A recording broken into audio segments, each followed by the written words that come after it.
ಮನೆಯಲ್ಲಿ ಸಿರಿಧಾನ್ಯವನ್ನು ಬಳಕೆ ಮಾಡುವುದರ ಮೂಲಕ ಉತ್ತಮ ಆರೋಗ್ಯವನ್ನು ತಮ್ಮದಾಗಿಸಿಕೊಳ್ಳಬಹುದು. ಈ ಬಗ್ಗೆ ಹೆಚ್ಚೆಚ್ಚು ಪ್ರಚಾರದ ಅಗತ್ಯ ಇದೆ ಎಂದು ಕ್ಷೇತ್ರದ ಶಾಸಕ ಎಚ್.ಪಿ. ಸ್ವರೂಪ್ ತಿಳಿಸಿದರು.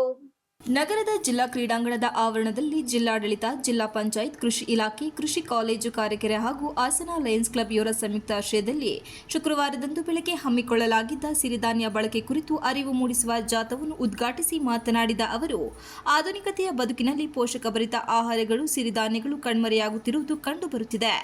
ತಮ್ಮ ಮನೆಯಲ್ಲಿ ಪ್ರತಿಯೊಬ್ಬರೂ ಸಿರಿಧಾನ್ಯವನ್ನು ಬಳಕೆ ಮಾಡುವುದರ ಮೂಲಕ ಉತ್ತಮ ಆರೋಗ್ಯವನ್ನು ತಮ್ಮದಾಗಿಸಿಕೊಳ್ಳಬಹುದು.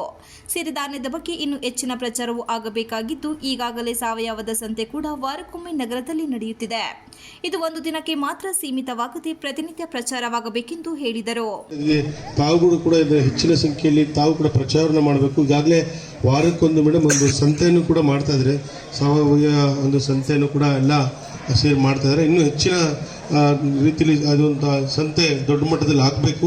ಇಂಥ ಒಂದು ನಿಟ್ಟಿನಲ್ಲಿ ಜಿಲ್ಲಾಡಳಿತ ಮತ್ತು ನಾವು ಎಲ್ಲರೂ ಕೂಡ ತಮ್ಮಗಳ ಜೊತೆ ಇರ್ತೀವಿ ಅಂತ ಹೇಳ್ತಾ, ಈ ಒಂದು ಸಿರಿಧಾನ್ಯದ ಬಗ್ಗೆ ಏನು ಅರಿವು ಮೂಡಲಿಕ್ಕೆ ಒಂದು ಕಾರ್ಯಕ್ರಮ ಇನ್ನೂ ಹೆಚ್ಚಿನ ಸಂಖ್ಯೆಯಲ್ಲಿ ಇವತ್ತು ಒಂದಕ್ಕೆ ದಿನಕ್ಕೆ ಮಾತ್ರ ಸೀಮಿತವಾಗಿರ್ಬಾರ್ದು. ಪ್ರತಿದಿನವೂ ಕೂಡ ನಾವು ಇಂಥ ಒಂದು ಸಿರಿಧಾನ್ಯದ ಬಗ್ಗೆ ಅರಿವು ಮೂಡಿಸಲಿಕ್ಕೆ ನಾವು ಪ್ರತಿನಿತ್ಯ ಕೂಡ ನಾವು ಇಂಥ ಒಂದು ಕಾರ್ಯಕ್ರಮಕ್ಕೆ ಸದಾಕಾಲ ನಾವು ಕೂಡ ಎಲ್ಲ ಇರ್ತೀವಿ ಅಂತ ಹೇಳಿ ಮತ್ತೊಮ್ಮೆ ಜಾಥಾ ಯಶಸ್ವಿಯಾಗಲಿ, ಪ್ರಚಾರ ದೊಡ್ಡ ಮಟ್ಟದಲ್ಲಿ ನಮ್ಮ ಜಿಲ್ಲಾದ್ಯಂತ ಆಗಲಿ ಅಂತ ನಾನು ಪ್ರಾರ್ಥಿಸ್ತೇನೆ.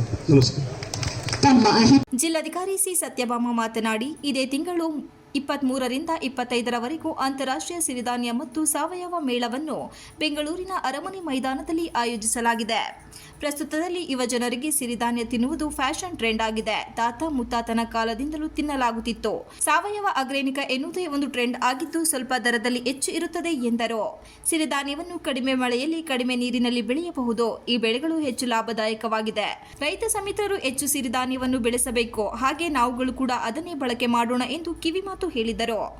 ಗೋಧಿ ಮತ್ತು ಅನ್ನ ಸಿರಿಧಾನ್ಯವಲ್ಲ, ಇದರಿಂದ ರೋಗಗಳನ್ನು ಬರಮಾಡಿಕೊಳ್ಳುತ್ತಿದ್ದೇವೆ. ನಾನು ಕೂಡ ಪ್ರಾಕ್ಟಿಕಲ್ ಆಗಿ ಸಿರಿಧಾನ್ಯ ಬಳಕೆ ಮಾಡುತ್ತಿದ್ದೇನೆ. ಒಳ್ಳೆಯ ಆಹಾರ ತಿಂದರೆ ಕಾಯಿಲೆ ಹತ್ತಿರ ಸುಳಿಯುವುದಿಲ್ಲ. ಸಿರಿಧಾನ್ಯದ ಬಗ್ಗೆ ರೈತರಿಗೆ ಮಾಹಿತಿ ನೀಡುವಂತೆ ಸಲಹೆ ನೀಡಿದರು ಅಂತಂದ್ಬಿಟ್ಟು ನಾನು ಈ ಸಂದರ್ಭದಲ್ಲಿ ತಮ್ಮೆಲ್ಲರಲ್ಲಿ ಮನವಿ ಮಾಡಿಕೊಳ್ತಾ, ವಾಕಥಾನಲ್ಲಿ ದಯವಿಟ್ಟು ಜಾಯ್ನ್ ಆಗಿ. ಈಗ ಟಿ ಶರ್ಟ್ಸ್ ಎಲ್ಲ ಸ್ಕೈ ಬ್ಲೂ ಟಿ ಶರ್ಟ್ಸ್ ಎಲ್ಲ ಕೊಟ್ಟಿದ್ದಾರೆ ನಮ್ಮ ಕೃಷಿ ಇಲಾಖೆಯಿಂದ. ವಾಕಥಾನಲ್ಲಿ ಭಾಗವಹಿಸಿ. ಆಮೇಲೆ ಎಲ್ಲ ಪ್ಲೇಯರ್ಸ್ ಇದ್ದೀರಾ, ಬಾಸ್ಕೆಟ್ಬಾಲ್ ಪ್ಲೇಯರ್ಸ್ ಇದ್ದೀರಾ, ಹಾಕಿ ಪ್ಲೇಯರ್ಸು, ಇಲ್ಲೆಲ್ಲ ಸ್ಟೇಡಿಯಂ ಒಳಗೆ ಹೊರಗೆ ಎಲ್ಲ ಇದ್ದೀರಾ. ಸೊ ದಯವಿಟ್ಟು ಭಾಗವಹಿಸಿ. ಮತ್ತು ಸಿರಿಧಾನ್ಯದ ಬಗ್ಗೆ ರೈತರಿಗೆ ಹೆಚ್ಚು ಪ್ರೋತ್ಸಾಹ ಕೊಡಿ. ರೈತರು ಕೂಡ ಇದನ್ನು ಬೆಳೀಲಿ. ನಮ್ಮೆಲ್ಲರ ಆರೋಗ್ಯ ಯಾವುದೇ ಸಕ್ಕರೆ ಕಾಯಿಲೆ ಅಂತಂದ್ಬಿಟ್ಟು ಅಂದರೆ ಸಿರಿಧಾನ್ಯವನ್ನು ತಡಿಲಿಕ್ಕಿರುವಂತಹ ಒಂದು ಉಪಯುಕ್ತ ಮಾರ್ಗ. ಸೊ ಇದನ್ನ ಎಲ್ಲರೂ ಬಳಸಿ ಅಂತಂದ್ಬಿಟ್ಟು ಮತ್ತೊಮ್ಮೆ ಮನವಿ ಮಾಡ್ಕೊಳ್ತಾ ಹೆಚ್ಚು ಮಾತನಾಡಲ್ಲ. ಸೊ ವೇದಿಕೆ ಮೇಲೆ ಬೆಳಬೆಳಗ್ಗೆ ಎಲ್ಲರೂ. ಜಿಲ್ಲಾ ಪಂಚಾಯತ್ ಮುಖ್ಯ ಕಾರ್ಯನಿರ್ವಹಣಾಧಿಕಾರಿ ಪೂರ್ಣಿಮಾ ಮಾತನಾಡಿ, ಅಂತಾರಾಷ್ಟ್ರೀಯ ಸಿರಿಧಾನ್ಯ ಮತ್ತು ಸಾವಯವ ಮೇಳದ ಅಂಗವಾಗಿ ಹಾಗೂ ಎಲ್ಲರೂ ಕೂಡ ಸಿರಿಧಾನ್ಯವನ್ನು ಉಪಯೋಗಿಸಬೇಕು ಎನ್ನುವ ಮಾಹಿತಿ ಕೊಡುವ ನಿಟ್ಟಿನಲ್ಲಿ ಜಾಗೃತಿಗಾಗಿ ಜಾಥಾ ಮಾಡಲಾಗುತ್ತಿದೆ. ನಾನು ಕಳೆದ 4 ವರ್ಷಗಳಿಂದಲೂ ಸಿರಿಧಾನ್ಯವನ್ನು ಉಪಯೋಗಿಸುತ್ತಿದ್ದು, ಅದರ ಪ್ರಯೋಜನವನ್ನು ನಾವು ತಿಳಿದಿದ್ದೇವೆ ಎಂದರು. ಕೆಲವರು ಹೇಳ್ತಾ ಇದ್ರು, ನಾವು ಅನ್ನನೇ ನೋಡ್ತಿರ್ಲಿಲ್ಲ, ನವಣೆನೇ ಮನೆಯಲ್ಲಿ ಉಪಯೋಗಿಸ್ತಿದ್ವಿ ಅಂತ ಹೇಳ್ತಿದ್ರು. ಆದ್ರೆ ಅದರ ನಂತರ ಅದನ್ನ ಏನು ನಾವು ರೈಸ್ ಇವಾಗ ಉಪಯೋಗಿಸ್ತಿದ್ವಿ, ಅದು ಆ ಜಾಗವನ್ನ ತುಂಬ್ತಾ ಬಂತು. ಈಗ ಅದರ ಮೈನಸ್ ಪ್ಲಸ್ನ ನಾವು ನೋಡ್ತಾ ಇದ್ದೀವಿ. ಹಾಗಾಗಿ ಎಲ್ಲರೂ ಕೂಡ ಸಿರಿಧಾನ್ಯವನ್ನ ಬಳಸೋಣ. ಅಂತಾರಾಷ್ಟ್ರೀಯ ಸಿರಿಧಾನ್ಯದ ದಿನವನ್ನ ಆಚರಿಸೋ ಮಟ್ಟಿಗೆ ಸಿರಿಧಾನ್ಯದ ಮಹತ್ವ ನಾವು ತಿಳ್ಕೊಂಡಿದ್ದೇವೆ. ಹಾಗಾಗಿ ನಾವೆಲ್ಲರೂ ಹೆಚ್ಚು ಸಿರಿಧಾನ್ಯವನ್ನು ಬೆಳೆಯೋದ್ರ ಮೂಲಕ, ಬಳಸೋದ್ರ ಮೂಲಕ ಬೆಳೆಯೋದು ಹೆಚ್ಚಾಗುತ್ತೆ.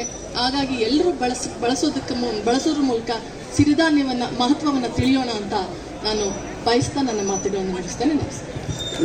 ಸಿರಿಧಾನ್ಯಗಳ ಮತ್ತು ಸಾವಯವಗಳ ಜಾಗೃತಿ ಜಾಥಾವು ಜಿಲ್ಲಾ ಕ್ರೀಡಾಂಗಣದಿಂದ ಹೊರಟು ಸಾಲಗಾಮೆ ರಸ್ತೆ, ಸಹ್ಯಾದ್ರಿ ವೃತ್ತ, ಮಹಾವೀರ ವೃತ್ತದಿಂದ ಹೇಮಾವತಿ ಪ್ರತಿಮೆ ಮುಂಭಾಗ ಮುಕ್ತಾಯಗೊಂಡಿತು. ಕಾರ್ಯಕ್ರಮದಲ್ಲಿ ನಗರಸಭೆ ಅಧ್ಯಕ್ಷ ಎಂ ಚಂದ್ರೇಗೌಡ, ಜಿಲ್ಲಾ ವಾರ್ತಾಧಿಕಾರಿ ಮೀನಾಕ್ಷಿ, ಕೃಷಿಕ ಸಮಾಜದ ಜಿಲ್ಲಾಧ್ಯಕ್ಷ ತಮ್ಲಾಪುರ ಕೃಷ್ಣೇಗೌಡ, ತೋಟಗಾರಿಕಾ ಇಲಾಖೆ ಉಪನಿರ್ದೇಶಕಿ ಮಂಗಳ, ಹಿರಿಯ ಸಹಾಯಕ ನಿರ್ದೇಶಕ ಅಶಿತ್ ಅಬ್ಸಂ, ಸಹಾಯಕ ನಿರ್ದೇಶಕ ತೇಜಕುಮಾರ್, ಕೋಕಿಲಾ, ಲೀಡ್ ಬ್ಯಾಂಕಿನ ಲತಾ ಸರಸ್ವತಿ ಇತರರು ಉಪಸ್ಥಿತರಿದ್ದರು. ರಮೇಶ್ ಕುಮಾರ್ ಸ್ವಾಗತಿಸಿದರು. Srinivas, TV 46 Malenadu news, Hassan.